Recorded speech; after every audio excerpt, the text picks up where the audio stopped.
ગજેન્દ્ર મોક્ષ એમની કથા, નાનકી કથા, ઉપદેશ તમને મને મોટો આપી જાય, મોટો ગજેન્દ્ર મોક્ષ.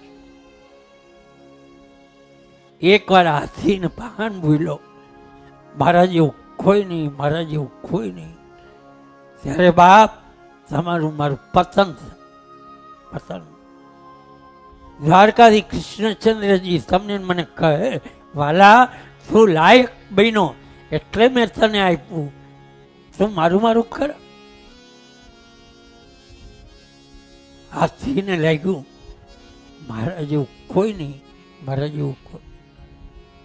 અંતે હાથી એક દિવસ પોતાના મદનિયા, પોતાના બચ્ચાઓને લઈ સરોવરને કિનારે આવે, પંપા સરોવર.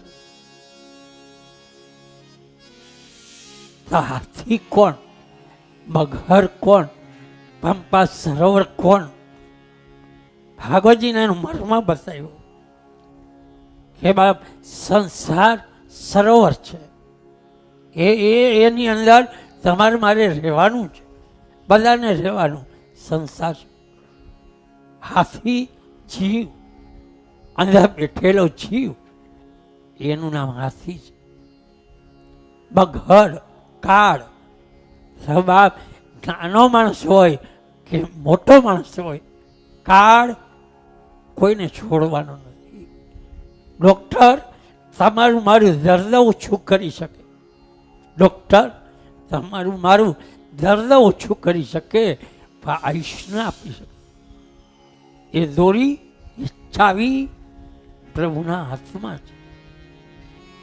હાથીને એમ થયું, લાવ મારા મદનિયાને ફરવા લઈ જાઉં. એમની પત્ની હાથી પંપા સરોવરના કિનારા ઉપર આવ્યા. ભૂલેલો પાન હાથી આજ પાણી ઉડાડવા લાગ્યો તળાવમાં. અંદરના નાના નાના પ્રાણીઓ ડરી ગયા, ડગી ગયા. અરે આ તળાવ ખાલી, આપણે બધા તરફડીને મરી જશે. એનો રાજા મગર એની પાસે ગયા, જઈને કીધું, મહારાજ આપણા ઘરમાં આપણું ચાલે, ચાલો હાથીને પકડી લ્યો. હે મગરે હાથીને પકડ્યો, ખેંચવા લાગ્યો. એના મદનિયા, એમની પત્ની હાથીને બચાવે, પકડો, હાથ પૂછ, ખેંચે.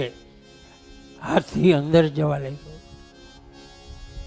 જ્યાં સુધી તૈયારી કરી હાથી બચી જાય, બચાવવા માટે તમામ મહેનત કરી, અંતે હાથી અંદર જવા લાગ્યો.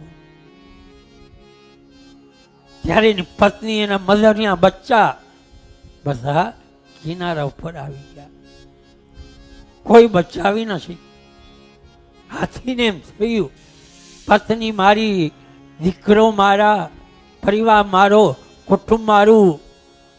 પણ બાપ સમય આવ્યો ને, કોઈનું નહીં. હાથીએ મન કર્યો, હવે હું બચવાનો નથી. એને ત્યાં તળાવમાંથી કમળ લીધું. તમને મને આશ્ચર્ય થાય કે માણસ જવાની તૈયારી હોય તો ત્યાં ક્યાંક કમળ લેવા જવું, શરીર કામ કરે, કમળ લેવા. કયું કમળ? બધાને એક એક કમળ આપ્યું, બધાને. કયું કમળ? આ હૃદયસ્થ કમળ. હૃદયથી, આ કમળથી પ્રભુને યાદ કરો, હવે મારું કોઈ નથી વાલા, હું છું. અને ત્યારે એ હાથીએ કમળ લીધું, હૃદય કમળ. દ્વારકાવાળાને કીધું, હે હરી, હે દ્વારકાવાળા, તું મારો હાથ પકડ, તું મને બચાવ, કોઈ મને નહીં બચાવી શકે. ત્યારે કમળ લઈ દ્વારકાધીશને પુકાર.